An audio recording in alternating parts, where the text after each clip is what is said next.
Alors Sobi, justement, nous allons proposer aux auditeurs de découvrir tes invités. Nous accueillons donc Jessica et Jean-Marc. Bonsoir à vous deux. Bonsoir. Bonsoir Laurent. Alors nous allons commencer par les femmes avec Jessica. Jessica, la première question que j'aimerais te poser, c'est comment est-ce que tu as connu Sobi? Grâce à la radio ici maintenant, que j'écoute dès que je peux. Et j'ai été très très intéressée par ce qu'il évoquait ce jour-là.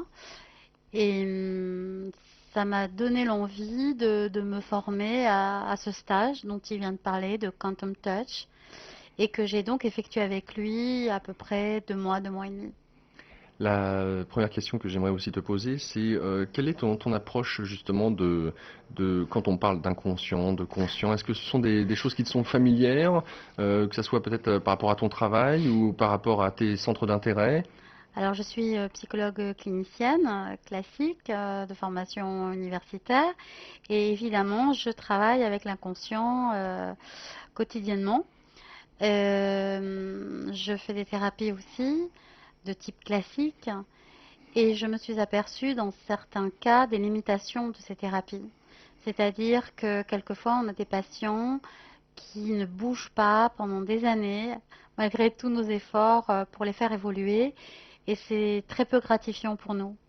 Donc c'est pour ça que ces dernières années, je me suis beaucoup intéressée à d'autres types de formations pour essayer de les appliquer aussi dans ce qui est traditionnel, mais subtilement. C'est-à-dire que ça soit une formation en PNL ou en Quantum Touch, disons que je ne peux pas les appliquer directement. Oui, je comprends bien Voilà, le cadre institutionnel. Voilà, exactement.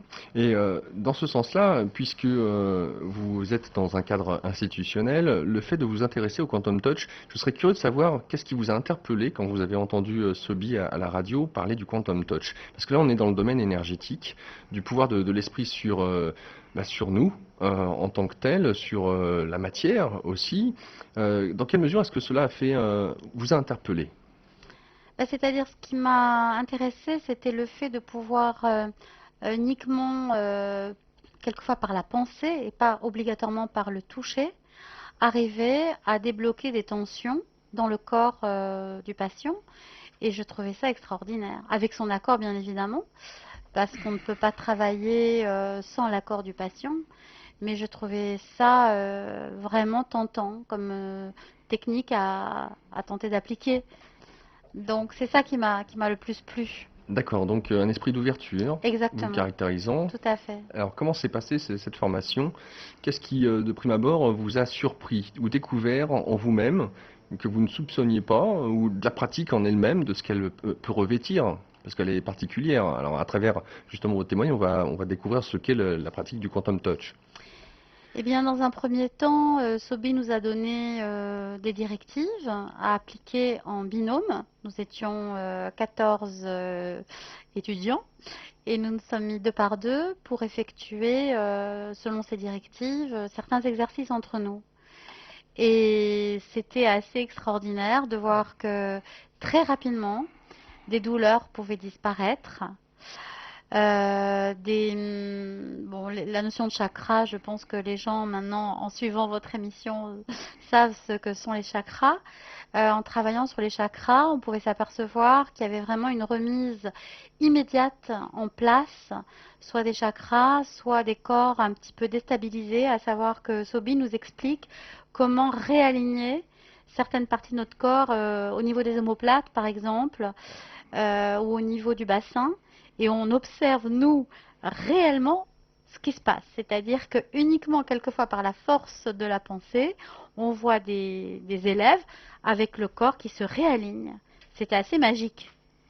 Donc ça, c'est au niveau des chakras et au niveau de douleurs qui pouvaient disparaître immédiatement. Je me souviens qu'une de nos participantes s'était criée en disant « Mais c'est pas possible, je rêve, je pense à la jurer sur la tête de son fils, je crois bien, que c'était extraordinaire, quoi, qu'elle avait une douleur qu'elle traînait depuis des mois, qui avait disparu uniquement après l'exercice, comme ça, alors, magiquement. Bah oui, alors justement, quelle est la conclusion que vous en avez tirée suite à cette formation? La conclusion, c'est que l'énergie du chi est quelque chose de réel, c'est pas du tout fictif, c'est pas du tout imaginaire, c'est constatable, comme les chakras. J'avais eu déjà l'occasion de travailler sur les chakras et je m'étais aperçue que c'était pas du tout théorique ou symbolique, mais que c'était réel, que ça ne se voit pas, mais que ça existe. Et ça m'a confirmé dans l'hypothèse du travail sur l'énergie du chi. Et que c'est quelque chose que tous les thérapeutes, normalement, devraient essayer de travailler. Alors, le rôle du pouvoir de l'intention dans cette histoire, je pense qu'elle est essentielle, de savoir diriger, maîtriser cette énergie et de pouvoir l'orienter. Comment est-ce que cela se passe? Ben, Sobi nous explique que quand on se concentre, par exemple, sur... il nous a fait un exercice assez extraordinaire, à savoir qu'avec certaines techniques de respiration, on peut arriver à influer sur des liquides. L'exemple qu'il nous avait donné, c'était des jus de pamplemousse. Avec un verre témoin, on arrivait à constater qu'après avoir travaillé sur l'énergie du chi d'un des deux verres, la boisson était différente. On buvait le verre témoin, on voyait qu'il y avait une certaine âpreté, et ensuite le verre sur lequel on avait travaillé, c'était totalement différent, et ça peut s'appliquer aussi sur le vin. Donc c'était objectivement constatable. Donc pas d'autosuggestion, il y a donc un pouvoir de l'intention qui agissait sur les liquides. Et je crois d'ailleurs qu'il a pour objectif aujourd'hui de travailler aussi sur l'eau. Et il vous expliquera ce qu'il a l'intention de faire tout à l'heure sur nous, ses cobayes. On aura l'occasion d'en reparler. J'aimerais vous demander, dans quelle mesure est-ce que le fait de prendre conscience de l'impact de l'intention contrôlée, on va dire, vivifier l'énergie du chi, de pouvoir l'orienter pour réparer, réaligner, rééquilibrer, réharmoniser, dans quelle mesure est-ce que cela peut-être a changé votre vie? Parce que dès le moment où on vit ce genre de formation, je peux peut-être imaginer que le rapport à la nourriture, sur ce que vous mangez, ce que vous buvez, sur peut-être les rapports aussi personnels avec les autres que vous entretenez, change peut-être totalement, non? Alors, je ne suis pas vraiment un cas typique, c'est-à-dire que je m'intéresse à ça depuis très très très longtemps. Et pour moi, c'était plutôt des confirmations, mais pas des révélations. Voilà, donc ça n'a fait que confirmer ce que je pressens depuis de nombreuses années. Et je suis très très très heureuse qu'enfin, en France, on s'ouvre à tout ça depuis peu. Votre radio déjà est extraordinaire, elle n'existait pas quand j'étais étudiante. J'aurais rêvé d'avoir ce genre d'informations. Certaines revues, certaines associations aussi s'ouvrent maintenant. Et je suis très très heureuse de cette évolution en France. Donc pour moi, ça n'était pas une totale révélation, c'était une confirmation.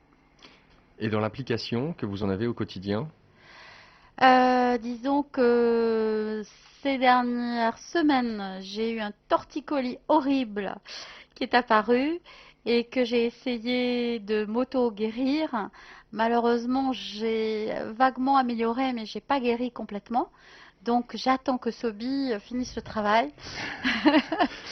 Parce que j'ai pas pu réussir complètement à appliquer tout ça. C'est plus facile à faire sur les autres que sur soi? Exactement, voilà. Alors là, je me tourne vers Sobi. Comment expliquer justement qu'il est plus facile de travailler sur les autres que sur soi-même? Bah, tout d'abord, il faut expliquer, elle est un peu paresseuse, hein. Non, je rigole. Elle est extrêmement efficace. Non, elle a bien raison.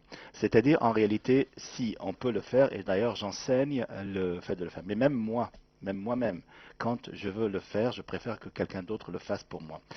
Qu'est-ce qui se passe? C'est que la théorie, c'est que chacun il a une flavor. Flavor, c'est une sorte de, comment on dit, un parfum. Un parfum.